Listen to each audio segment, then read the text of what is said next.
tour. What the hell is today? Friday, October 4th. 4-game MLB slate. We've got everybody playing in the MLB playoffs. So we're going to go ahead and do a show, which I'm oddly excited about, mostly just due to the fact that all of the good players should just play. I mean, there's going to be pinch hitting and stuff, but we don't have to worry about all of the nonsense for the final 2 weeks of September. Adam, what's up?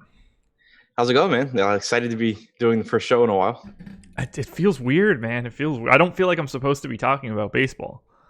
Yeah, it feels weird because we hadn't done one in a while, but then like my brain also is just like ready to talk about basketball. Like, yeah, I kind of like just programmed to like be in basketball mode now, and so I'm like, wait, baseball, okay. I've done so much basketball prep so far this week. Yeah, I mean, I haven't, but the only thing that I really have left to do is the most awful part of what I have to do, since I don't have any real like technical skill from like a scraping perspective.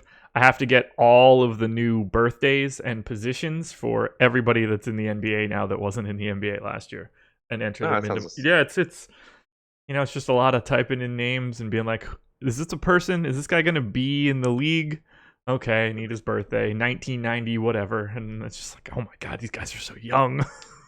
Yeah. Awful. So awful. But after that, I'll be writing about preseason starting tomorrow. So that's when I'll start having to dig into stuff. I'm pumped, I guess. I'm so pumped for the regular season, but whatever. I'm also enjoying football so much now that I'm not even that excited for basketball. So speaking of football, we haven't done a show since you had a decent day, right? Yeah. Last weekend was fun. So no lineup study for fantasy draft, but there was this contest, 700K Hooters main event that I've got here. Pulling it up now. Familiar name at the top. Yeah, familiar name in third too. I was just gonna say. I was gonna lead in with Osimo finished third. Yeah. For some reason, when I clicked on the link, I got Britt's lineup first. Like it defaulted to just show me a lineup that is finished 180th, which I don't understand why. Why does it think I'm Britt? 100K, decent takedown. I mean, loaded top end. You, Osimo, Mav, Brick, Petty. Just a loaded field, but won it going away. 10 points clear. Yeah, but it really wasn't. No. Like, I mean, I didn't have to sweat the last game at all, so that was relaxing. But the final sweat in the fourth quarter of that Rams-Bucks game was pretty intense for a DFS sweat. You know, like normally you get past or you pass someone and that's it. But it was pretty much every drive. Like one of us was going back and forth, so it was a lot of fun. Yeah. Alex, in the meantime, was like gaining on me, so I'm sending him like nasty DMs while I'm like sweating the other guy. Middle finger emojis and stuff. Yeah. I remember when Cooper Kupp scored, being pumped, and then I thought that Leonard Fournette scored because I came back to the computer and the only message that I had was from you, and all it said was Lenny. Yeah, no, he'd gone 81 yards, tackled at the 12. Gotcha. Yeah, so actually, I had like 85% Fournette, so I was like, "Oh, sick!" Like, I wonder what I did, and I was like, "He didn't no touchdown here. What is happening? And is there a different Lenny? Like, who's Lenny it now?" Mattered a lot for me. I got nervous on that one. One of my best friends is a Jags fan, so I like texted him because sometimes if you're like watching it on the app, if they run from like their own 8 to the 12, sometimes it'll just mess up and give them like a million yards to the opposite 12. Yes. And so I was just like, all right, how did this guy just run 81 yards and not score? Yeah. Like, did the app just mess up? But no, he's just out of shape and got caught. The old Calvin Johnson touchdown. Yeah. 98 yards tackled at the 1 over and over and over again. He had like 4 that one season where he was tackled inside the 5-yard line. Yeah, I vaguely remember that. I'm bitter about Gerald Everett getting tackled at the 1 last night too. That one's gonna sting. Who ultimately scored the touchdown then? Gurley. Too bad. The wife had Cooper Kupp and Chris Carson in season long, and they'd combined for like 50. So good for her. Did you see the lineup I posted in chat? Nope. Oh yeah, check that later. I'm a little upset because I'm pretty sure Everett scored too. They just called him down. Ouch. What was the potential bink? The 400K showdown yesterday. Jesus. I had Gerald Everett in the captain spot without Gurley in the lineup, and like it finished like less than 3 points out of first behind like a couple of massive trains. Oh my god. And Everett was 0.6% owned as a captain, so I don't think I had too many duplicates. Yeah, not a lot of people are going to catch that one, I would imagine. Yeah, like it came in like 800th place, but there was like a 400 person tie for first, I think. So yeah, I saw that. Dave was forging screenshots for it, I think. I had to get that one in there now. Dave in Slack. Yes, Dave in Slack. It's a shame that there's like 45 people watching the show, because if it was 400 like a normal day, that would have been really fun ammunition, but I'm not confident that anybody cares. Yeah. So 4-game, let's get into the real stuff. MLB Strategy is still the promo code if you'd like to use it, 50% off your first month with us. We've got everything going full board now, still covering baseball. Football is here. If you get an all-access pass, our premium Awesemo Plus subscription using this promo code, NBA preseason starting up coverage tomorrow. Fast Eddie Fear going to be doing live streams for each slate, so long as they're not playing like one solo game at 2:00 in the morning in China or something. But he will start with shows on Saturday, and those shows will be behind the paywall. They're going to be only accessible to NBA subs and our premium all access subs. So if you want to catch them, you're going to need to have a subscription for it. That will not be the case for the regular season, but we do want to get that out there that we are locking down the preseason content. You're doing an article for preseason? Yeah, my article will be in front of the paywall, but it won't be nearly as useful as Eddie's information since it's preseason and mine's coming out during the day, and obviously it's preseason, so there's going to be a lot of 6 to 7 o'clock news or whatever. There you go. And then we are brought to you by Yahoo Sports. They are the presenting sponsor for our strategy shows. I'm going to hop over to Yahoo right now. I don't have an EMAC article to point you guys to if you want to sign up, but if you do sign up at Yahoo, actually, you know what? I will point you to an old EMAC article, but let's talk about their contest selection right now. They've got the 350K baller going this week, $10 entry. Oh, $10 entry fee. Oh, wait, that's been 10. Used to the other one. It was 10 last week too. Before that, it was more. Right. But then they threw in this $25 that I think is probably my favorite tournament, even though it's only 10K at first. That is a really nice contest. I put 7 in the top 15 of that last week, so that was. Did you just pull a muscle patting yourself on the back? But no, I mean, I really like it because it's like 4,400 people and you can 125 max, and there's a handful of people that do it. 125 max? Yeah, because that's 3%. Oh, gotcha. I was like, you didn't want to do the last 25? 350K baller, 35K to first. It's overlaid for the first 4 weeks. It would shock me if it didn't this week, at least in some form or fashion. So at the very least, you're buying back some of that rake. They're still running the $3 no management fee contest, single entry. Going to be one of the better individual contests in the industry. $25 10K to first. I'll probably just do a handful of, by a handful, I mean, I don't know, 50 into the baller, because the appeal of that 35K first place is too hard to overlook. I really love the Yahoo contest structure. All I need is the CSV.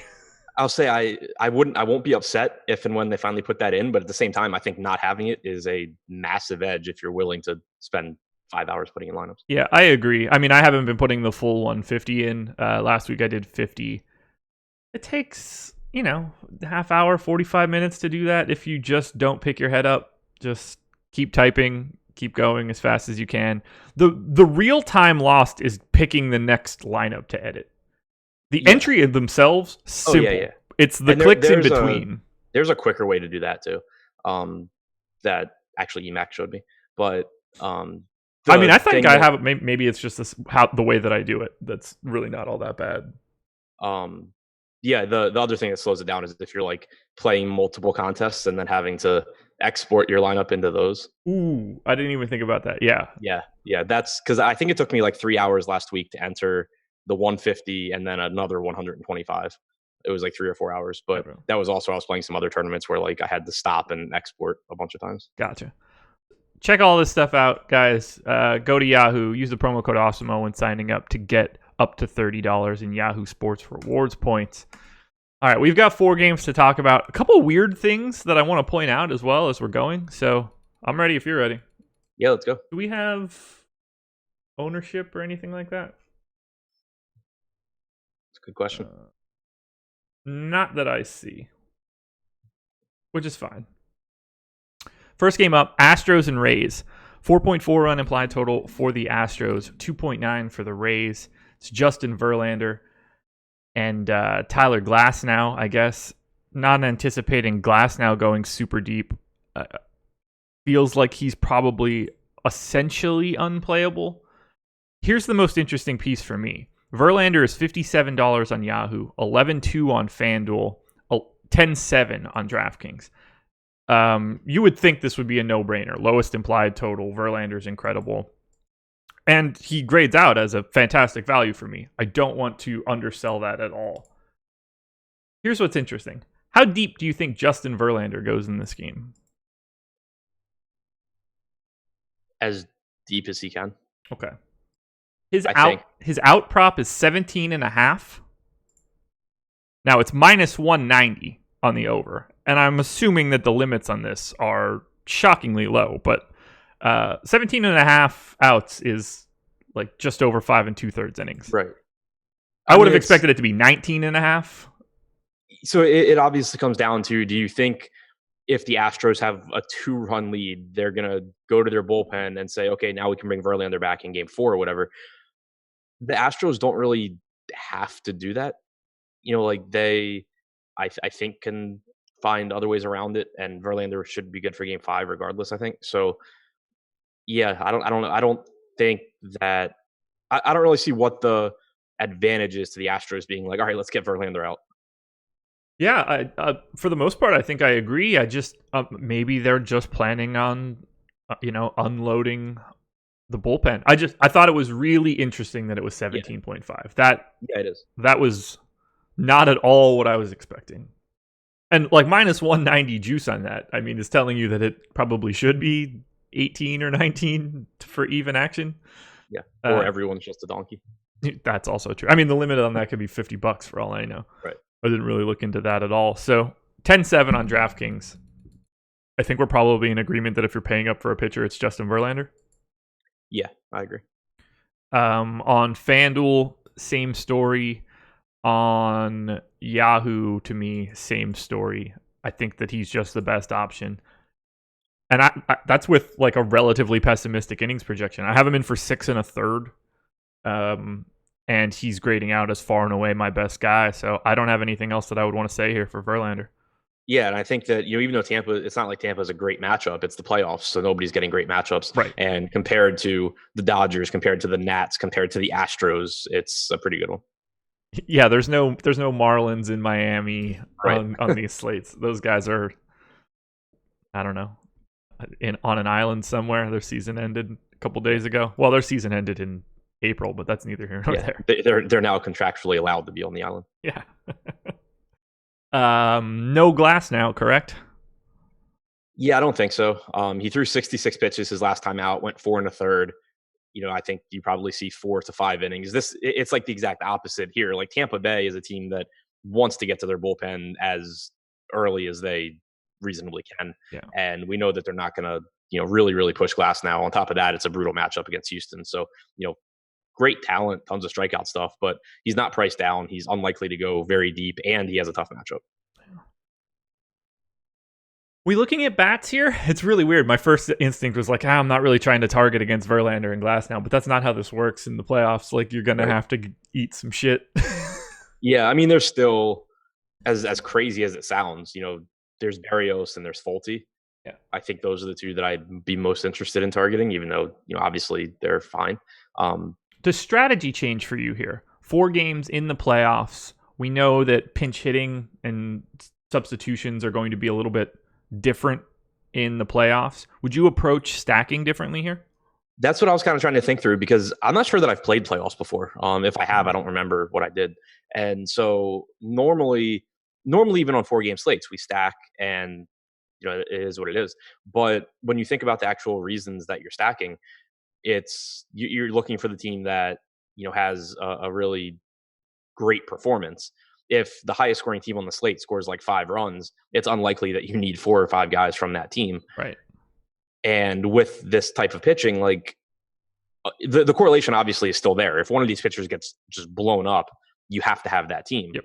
But at the same time, I don't know that I would say the most likely outcome, but it's a much more plausible outcome on a slate like this than on a normal 4-gamer that there's just a couple home runs from each team and most of the guys suck, and you're better off just hitting on those home runs. Yeah, I'm feeling like it's not a dual stack scenario, and not maybe like FanDuel. I think you're definitely still stacking just because of their scoring. 100%. But yeah, you want at least 1-4, right? For sure. I think a 4-4 is probably aggressive. I agreed. Yeah. Yeah. But like the scoring on Yahoo and Draftkings and Fantasydraft already is, if you could with any sort of reliability predict home runs, that would actually be the best way to play those sites, because home runs are weighted so much more. Yeah. It's just that, good luck doing that. So stacking still gives you the higher floor with a high enough ceiling. But yeah, I don't know, on a slate like this, I think that it's at least something to consider. It's something to think through, like if you want to do it. Like I wouldn't argue as strongly for just always stacking as I would during the regular season, where there's a couple of teams that just have phenomenal matchups. Are other 4-game slates like a decent comp here, or is the makeup of it? I think the makeup's just totally different. Yeah, I was just gonna say, like, I could pull up a 4-gamer from a non-garbagey part of the season, but I don't think that's probably gonna matter. Right, because it's very unlikely that you found the slate that a 4-game slate that had Verlander, where the worst pitcher was Fulton-Evich and the second worst pitcher was Berrios. Yeah. Yeah, that's probably not happening. I mean, that slate is probably out there in some sort of like turbo scenario. No, I don't know it off the top of my head. You're not going to gain any information from it. Like, if Berrios got blown up, you're not going to look at it and say like, oh, yep, you should still be stacking. And if nobody got blown up, you're not going to say, oh yeah, you definitely shouldn't have stacked. Yeah, it's intriguing. Are you playing tonight? Probably. I kind of hadn't put 2 and 2 together that like I was doing a show, which meant there was a baseball slate. Yeah, locked at 2, which is kind of annoying. Yeah. But what else are we gonna do? Yeah, exactly. It's Friday. Yeah, I don't have any other sports. I have to do some season-long free agent bidding, but other than that, rough life. Yeah. Yeah. I'm probably just gonna jam into satellites for NBA contests and call it a day. Yeah, I haven't looked at the contest actually. I'm like just under halfway to maxing a contest for opening day of NBA, so that's good. Yay, nice. Tickets. Okay, let's talk about Astros bats against glass now, since I think we need to touch on every offense at least mildly. There's going to be a piece that matters. Michael Brantley on Yahoo, $11. Hard to say that I'm not a fan there. Don't really love the pricing on Houston, though. Brantley probably clear across the board is my favorite. What are you liking from Houston? Yeah, I agree on Brantley. I would have said like Altuve, but I'm trying to pull it up now. But I think Glass now, in addition to not walking guys, had gotten his stolen base issues under control. He used to be one of those guys that, the slowest guy in the league would get on base and steal all the way to third. But this year, he allowed 9 stolen bases still in 60 and 2/3 innings. So you can still run on him. Yeah. It's not like it used to be, but maybe you get a little bit of extra upside from like Altuve. Stolen bases down in the playoffs, you think? I could see it going either way, actually. I truly don't remember any longer. Yeah. I mean, obviously it's harder to score runs, which means that you should be more aggressive on the bases. Yeah. I don't know what the Astros do, though.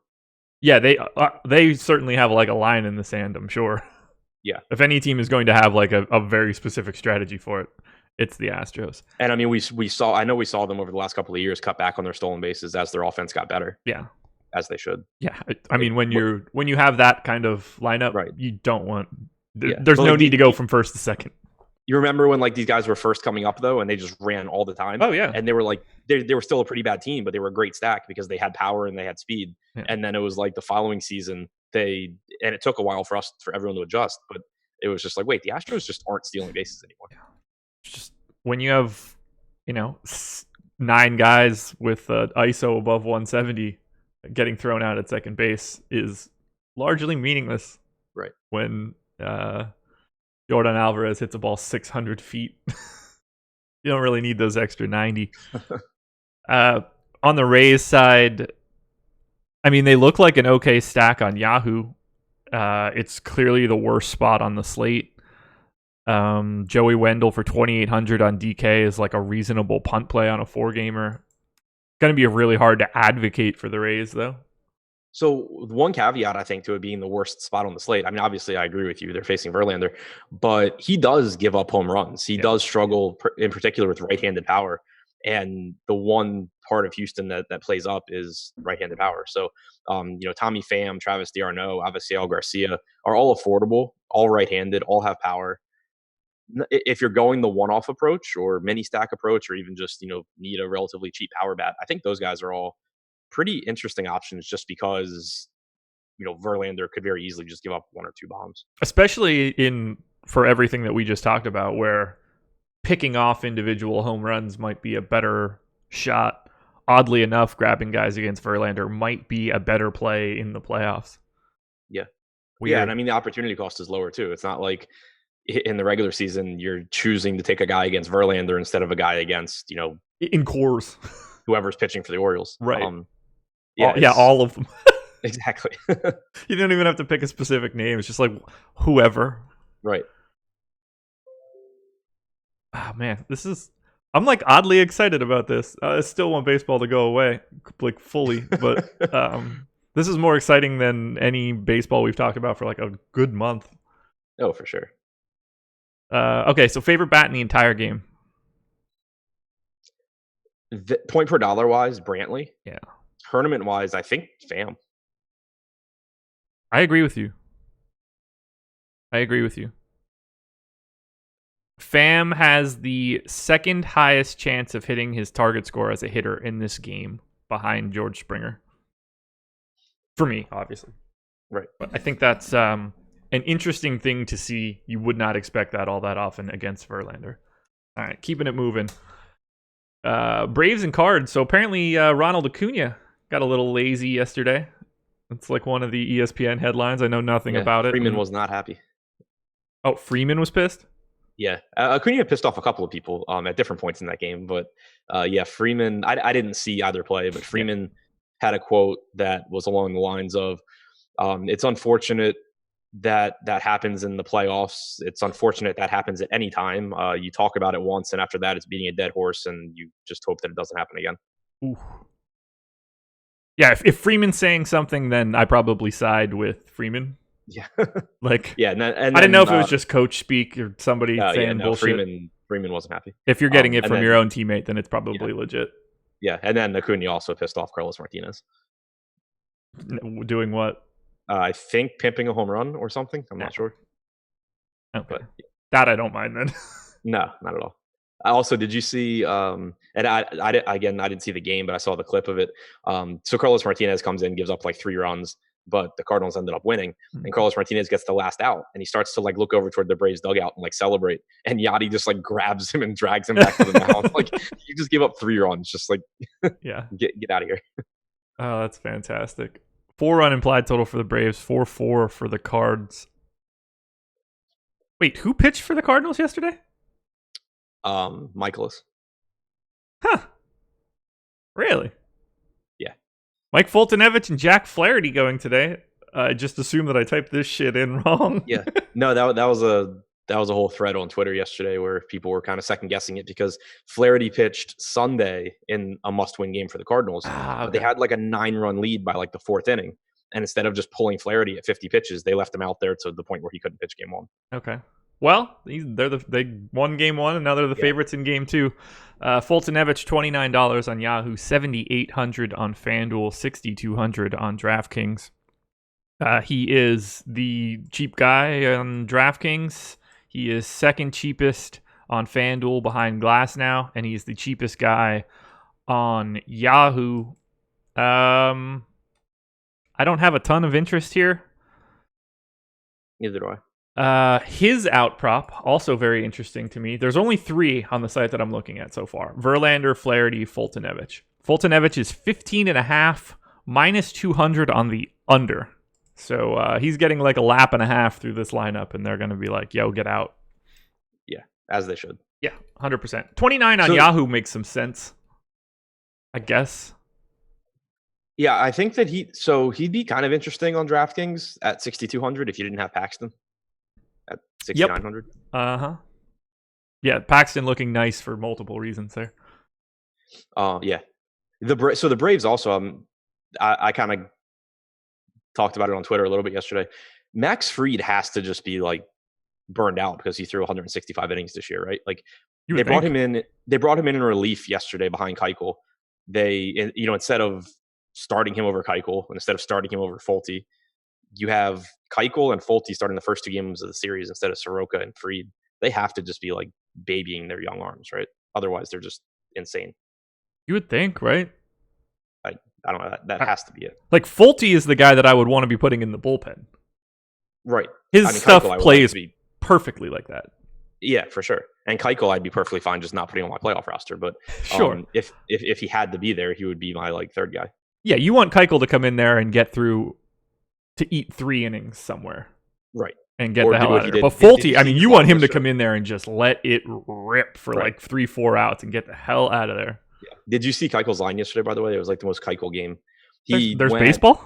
Yeah, he went 4 2/3, gave up 1 earned run, 5 hits, 3 walks, no strikeouts, 1 earned run. Jesus.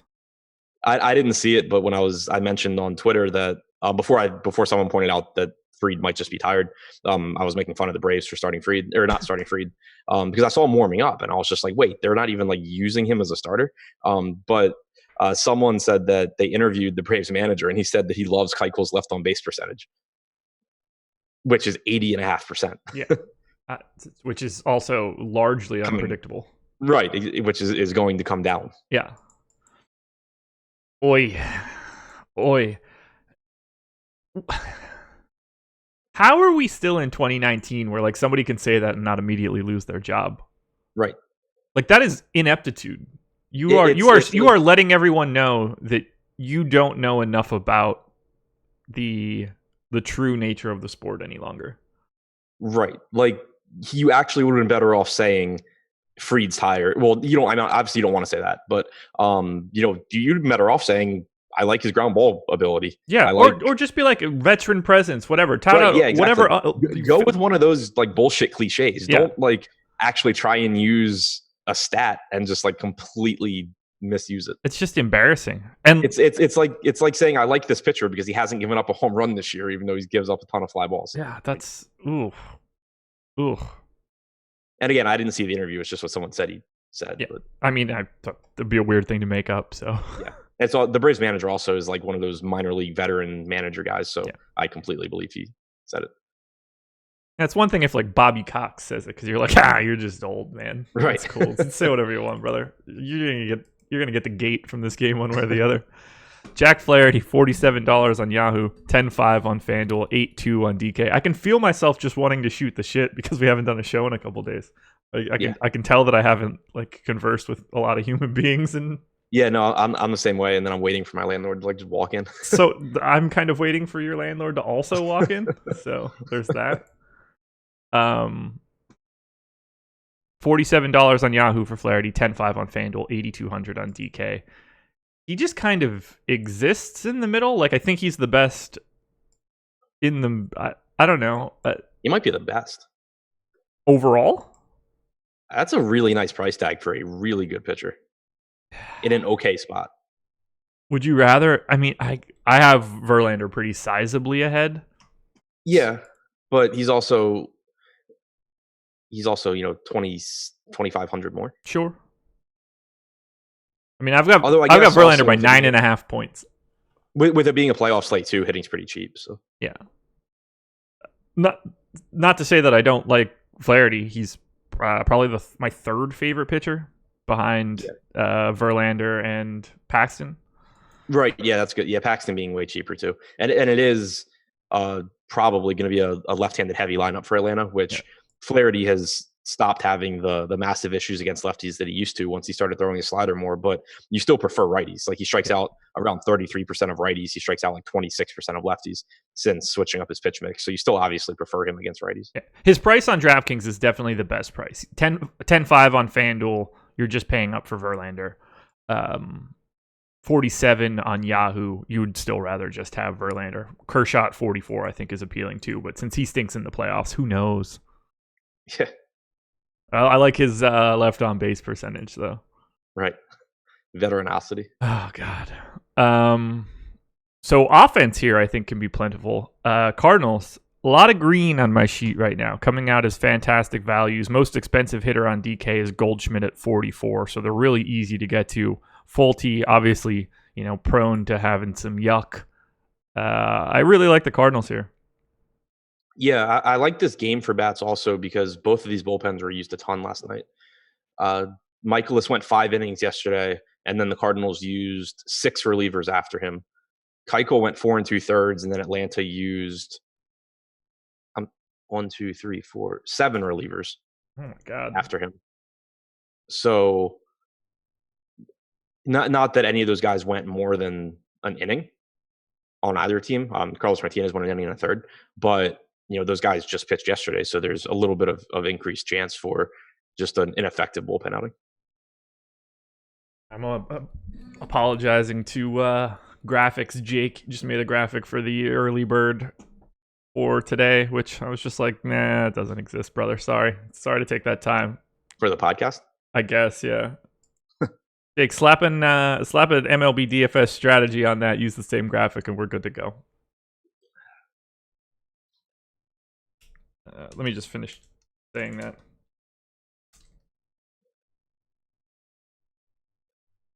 Okay, good. We're back. Yeah, the pricing here is just really easy to get to. Yeah. Whew. I don't love the 4.4 run implied total for the Cards is kind of crazy, but I guess that's just a testament to playoff baseball and the fact that the Cardinals are still just the Cardinals. Right. Who's your favorite Cardinals bat?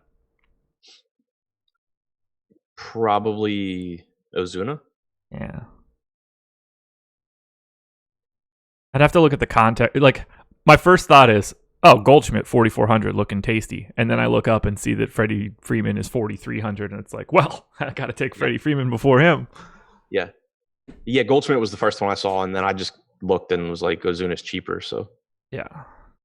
I really like that Cardinals, I guess, mini stack, depending on where we end up landing on this thought process. Matt Carpenter, $9 on Yahoo, probably the price that stands out the most. And then the Braves. You see their pricing on Yahoo? I had not. Here's the first 4 guys in the lineup. I see it. 22, 18, 23, 19. Bottom 4 guys. 8, 7, 7, 7. It's this big like orange/red column in the beginning and then bright green from the bottom. Yeah, they're going to be tough to get to Acuna, Albies, Freeman, and Donaldson on Yahoo. I mean, easy to get to in a full stack, but those guys are individually priced up quite a bit. So, I mean, Matt Joyce is getting pinch hit for at some point in time. That dude can't make it through a 9-inning baseball game in the regular season. Favorite Braves bat's got to be Freeman, right? Yes. So this news probably doesn't matter, but it does potentially go to what I just said about the bullpen. The Braves were allowed to replace Chris Martin with Julio Teheran because Martin was injured last night. So since Teheran wasn't on the roster, I'm assuming their plan isn't to suddenly start him. So it potentially gives them a fresh long arm. Yeah, that's good. It's good to know, at least. Yeah. Who do you prefer more, Ozuna or Freeman?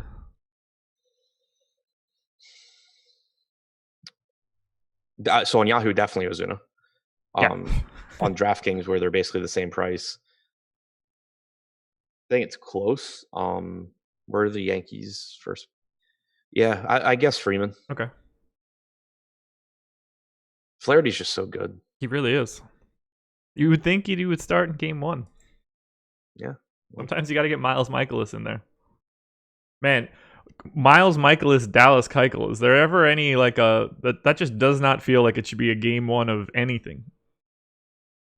It's just Mm-mm. Yeah. Pass. And I say that as a guy that likes Michaelis for some strange reason. I think it Yeah, I was say just it to someone who doesn't. well, not necessarily because of his talent. I think he had like a really fun baseball reference picture for a while, a really janky mustache or something. Yeah, okay. And I could never remember to say it as Michaelis, so I ended up going to baseball reference like every 6 days to look up the pronunciation. Yeah, I wish he would stop pitching just so I could stop hearing Emac butcher his name intentionally. I bet you do. He Yeah. says Mikolas, like the Ricola commercial. Oh yeah, I forgot about that. Yeah. Mm. Glad he didn't start a lot on Sunday mornings. Yankees and Twins. Guys, hit that like button, subscribe to the channel. Perfect time right now at the midway point. Coming up later today, 11 a.m. Eastern Time, Manny Laura and Chris Randone will be talking a little fantasy cruncher for Week 5 in the NFL. We'll have the Awesemo Odds betting show at noon. Ben Rasa and Jordan Frank giving their Week 5 best bets and their survivor picks.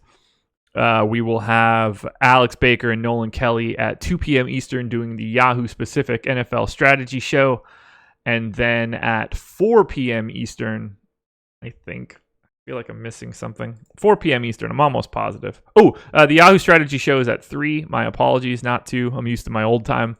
NHL strategy show, I believe just Jake today, coming up at 4. Talking NHL. NHL is back, baby. Yankees and Twins, 5.1 run implied total for the Yanks, 3.8 for the Twins. James Paxton, Jose Barrios, Paxton, $36 on Yahoo, $8,900 on FanDuel, $6,900 on DraftKings. He's going to be hella popular. Yeah, I mean, it's obviously a brutal matchup against Minnesota, but again, there's not really good matchups. And Paxton's obviously really, really good. He's priced down for the matchup, I assume. He only threw 21 pitches in his last start, but he left with precautionary ass tightness. So I think he should be fine. Better than precautionary ass looseness. That's also true. Yeah, so I mean, I think he should be okay. 87 pitches before that, 101, 107. It's the Yankees. They could easily pull him after like 5 innings, but at this price tag, it doesn't matter. Yeah. I have him in for 5 1/3, but even if I knock that down to 5 flat or really anything, 6,900 is just going to be the price that rules the roost. 8,900 on FanDuel is less appealing, although still my second favorite play behind Verlander. And then $36 on Yahoo, the best point per dollar play for me. It's going to be incredibly not desirable to be rostering a pitcher with confidence against the Twins lineup, but here we are. Yeah, I mean, he's obviously really, really good. Yeah. Barrios, $34 on Yahoo, $8,500 on FanDuel, $7,700 on DraftKings. This feels like the easiest spot to avoid, which means that he'll probably be the best guy today. Right. But yeah, I mean, he's not a great strikeout pitcher. He's got a brutal matchup against the Yankees. Strikeouts are okay in this matchup now that Stanton and Sanchez are back. You get some Ks from them. You get them from Judge. But, again, just a really good Yankees lineup and not a great strikeout pitcher in Barrios. So let's talk this Yankees lineup right now. No? Just another strategy question that I kind of was thinking about as I was, saying that I didn't like Barrios. I think you're normally of the same opinion as me on pitching, that you're less interested in the ownership there because it's more projectable. Yeah. Would you, on a playoff slate like this, would you be more inclined to weight the ownership a little bit more, since even the quote unquote, worst pitchers on the slate are really, really good? Yes. I don't think that matters in this spot. Like, I was just thinking, like how, I don't know the ownership projections yet, but wait, they just came out. Okay, so cool. Let me grab them. Let me see. This might be a moot point, but yeah. So I mean, we have Flaherty right now at 32%, Paxton at 55, and then Barrios at 16. So and salary wise, Barrios is right between them. When I was gonna give the hypothetical, I was gonna make Barrios a little bit lower, but obviously Paxton's a better play at 55%, or is a better play. but he is 55%. Berrios probably outscores Paxton 1 out of 4 times. I think that I would rather go to Fulte in this scenario than Berrios. Yeah, I think just because of the salary. Yeah. And the ownership's lower. Right. Like, all things equal, I'd rather just have the extra 1,500. I see what you're saying. Right. Like regular season, I'd be more inclined to just be like, I don't care. Yeah. Like, I'm just going to play Paxton. Right. But the gap in talent, even though there is one, is much smaller amongst all these pitchers than it normally is in the regular season.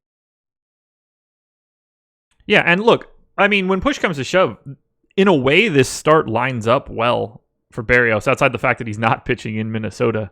7 righties, like, if he keeps the ball in the yard, you're happy. I mean, you can pretty much pick how well these guys are going to do based on the amount of home runs they give up. If you know that Berrios doesn't give up a dong today, you want him for sure. It's going to be really hard. Like, you don't expect the Yankees to dink and dunk him. Right. 55% Paxton. It does feel like a scenario where I wouldn't want 55% Paxton now. But at the same time, he's my best point per dollar play, so maybe I am overthinking that. It's probably a scenario where you don't want to let the playoffs change your mind too much. Yeah. Complicated, man. I don't know. We'll find out. Well, I'll be playing on FanDuel the anyway. Thinking, and I mean, obviously it was implied because we both know how we're approaching it, but I guess to just kind of clarify the reason that we're talking about it, the projections obviously are still, different, but because of the base talent level of these pitchers, the range of outcomes is a lot more similar for all of them than it is on a normal slate where you look and it's just like, okay, well, this guy's projected for more ownership, but I really don't care because he's just so much better. Yeah. These guys all have very comparable ranges of outcomes. Yeah, James Paxton isn't 55% owned because he's facing the Orioles. Right. Or insert garbage team here. Like, he's 55% owned in a scenario where everybody has got what amounts to the same matchup, or at least something in the same genre of matchup, which makes Berrios look a little bit more interesting. With these matchups, so we obviously know that ownership sometimes gets skewed higher than it really should just because of median projections. Yes. And in these matchups, the median projections, I think, are a little bit less important. Yeah. Because the floor is lower because, Paxton's facing the Twins. Like you said, he's not facing the Orioles. And the ceilings for the comparable pitchers are higher than normal because they're just still really good pitchers. Agreed. Yeah, it's something to think about. It's going to end up being like one of our best shows ever, and no one's ever going to see it. And we're not even going to get to like an actual conclusion because I don't know. I'm just thinking through it. All right, let's talk Yankees bats. Let's just throw Stanton out for a second because he's very clearly the best option in this entire game, right? Stanton? Yeah. Oh, yeah, 4K. Okay. So, let's pretend that one doesn't exist. 25% ownership right there. Yankees have the highest implied total on the slate. Are they the best team today? I think so, yeah. Yeah, I would agree. If you expect any team to blow up, I feel like the Yankees are the team that you would bet that money on. I would expect them to have the highest top stack odds. Agreed. Berrios is a good enough pitcher, but again, he doesn't miss a lot of bats. The Yankees have so much power. When these guys are hitting the ball, it doesn't really matter a whole lot how good the pitcher is. They're capable of just blowing up anybody. And it's just tough out after tough out all the way throughout this lineup. So, yeah, I think that they're the best offense. Favorite Yankees bat in the non-Stanton category? Sanchez at catcher. Yeah, I agree.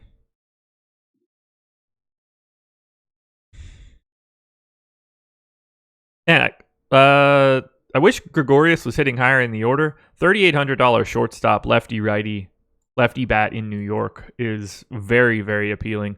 One of the lesser owned guys on the Yanks too, just 14% ownership. Probably my favorite shortstop play if I think about it. Yeah, and being down in the order should keep his ownership down a bit. Yeah. On the Twins side, up against Paxton, I mean, obviously Nelson Cruz still looking tasty, but he's like the only guy that's not priced like it's a different day. Still 5,400. Yeah. It's just a tough sell, but he's still Nelson Cruz. Getting to the Twins feels difficult, but if Paxton's 55% owned, I feel like they're not getting as much love as they should. Yeah, I agree with that. The highest owned Twin on DraftKings right now in our ownership projections is Mitch Garver at 10%. Yeah.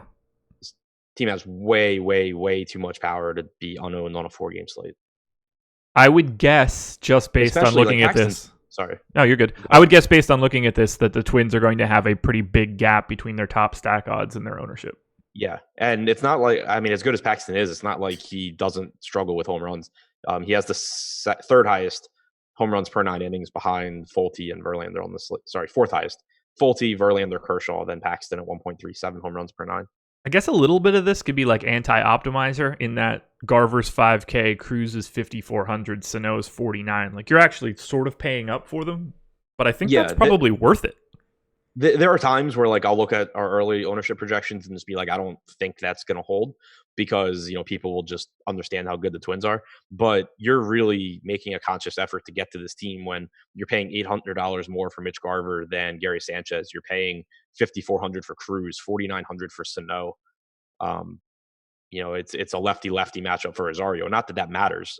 Paxton's not. He's great against everyone, but it's not like he's extra great against lefties, and Rosario can hold his own, but people aren't going to go there. I think the Twins really do come in at low ownership. Yeah, and for the most part, you'll know that from Paxton. If Paxton's 55% owned, there's only so many other lineups that the Twins can show up in. Like, it's not like you're stacking the Twins and getting Paxton at the same time. You're not going to have that. So if Paxton's 55% owned, you can only put Twins in the other 45%. It's not like they're coming from anywhere else. You're already drawing from a small pool. So they can only go up so far. And I don't get the sense that Paxton's going to crater unless we get information that he's not going deep into this game. I think the Twins might be my sneaky favorite stack. Yeah, talking about the Twins has made me swing back towards wanting to stack. It's just making me want to play more. Which it's probably not the best, because when Paxton goes out there and the Twins put up 0 runs, because I'm not sure that I've ever seen them beat the Yankees in the playoffs. I know Brad Radke's not walking through this door or anything, but there's a blast from the past. Yeah. Favorite Twins bet? It might be Rosario when you factor in price.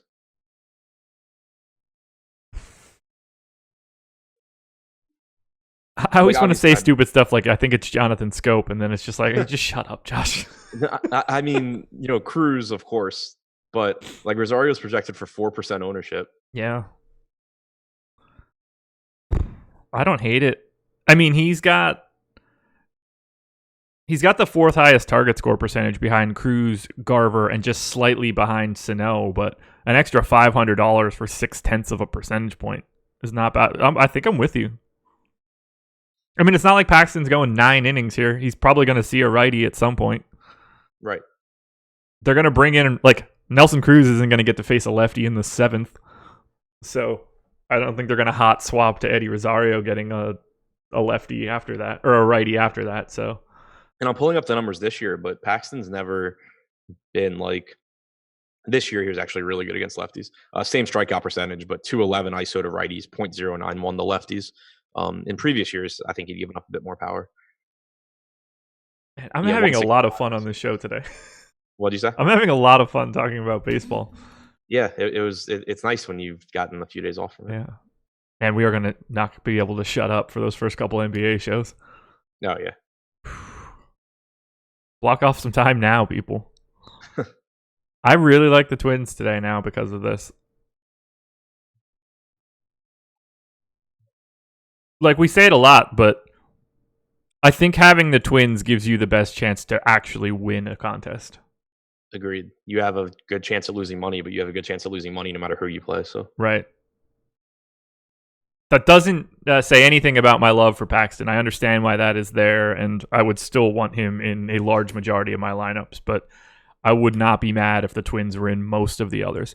Any thoughts to changing the hitters against your pitcher rule? I was about to ask you the same thing. Normally, 4 games is my cutoff where I don't do it. Yeah. But I don't mind having 1 here. I would want it. I would want to be able to make a list of it.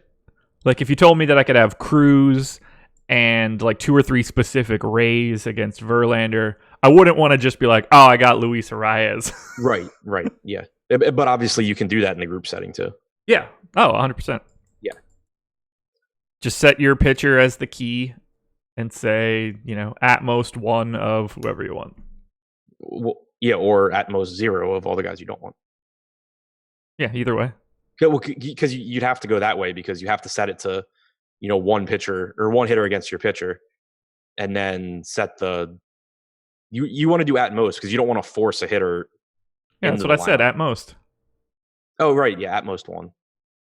Right, but you would have to have an at most 0 group so that you don't get Arias because on the advanced option. I see what you're saying. Putting it at 1. You need to negate the option. Right. Yeah, I gotcha. Right.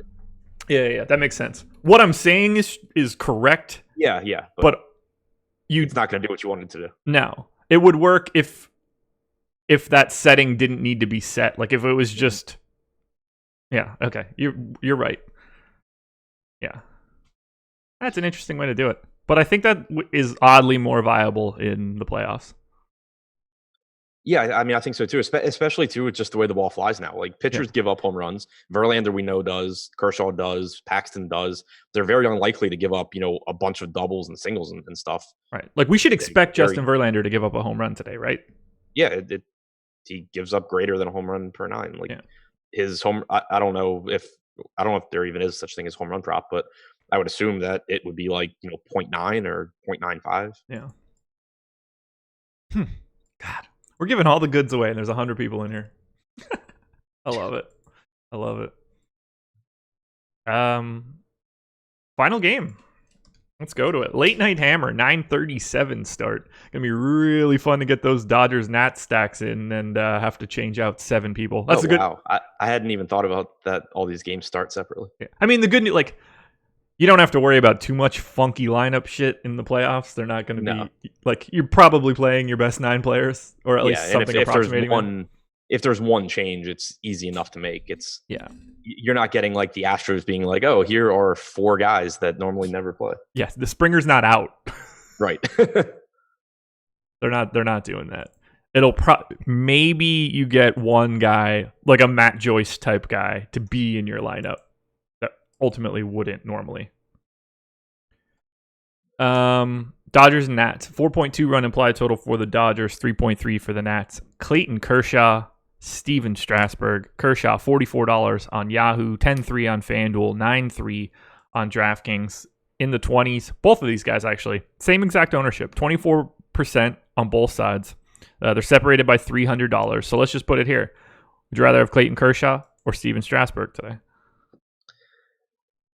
Man, they're close for me. They're separated by 0.3 of a point, and it's Strasburg, so they are. Everything is the same. Their ownership is the same. Their price is essentially the same. The projection is essentially the same. It's weird.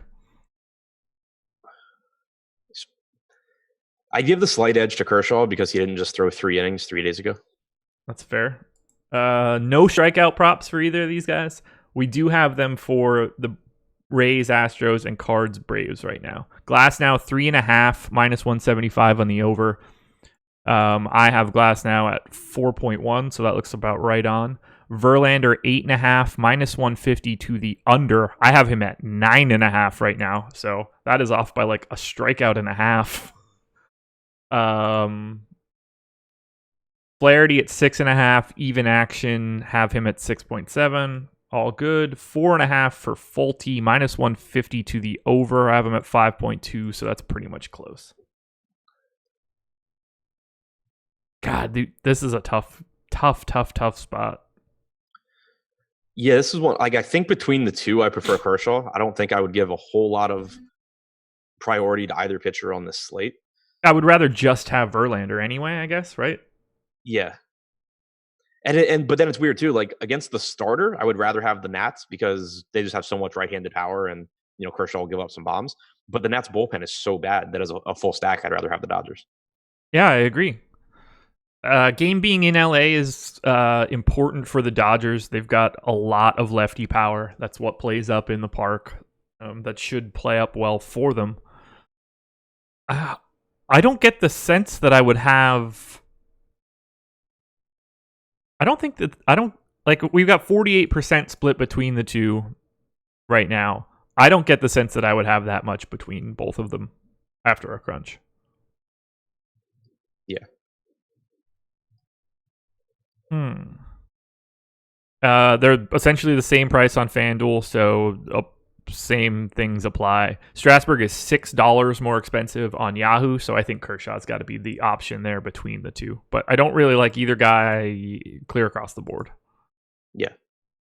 If we want to talk about Dodgers bats, Jock Peterson is 3,100 on FanDuel. Gavin Lux is 3,300 on DraftKings. Feels like he would get pinch hit for, but who knows? Nats side, $4,300 Juan Soto is too cheap. Lefty, still getting 14% ownership. This is not a game that I'm comfortable with.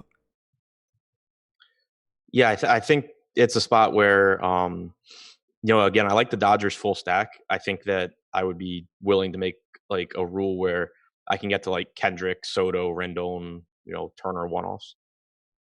Go do what you need to do. All right, yeah, I'll be right back. Okay.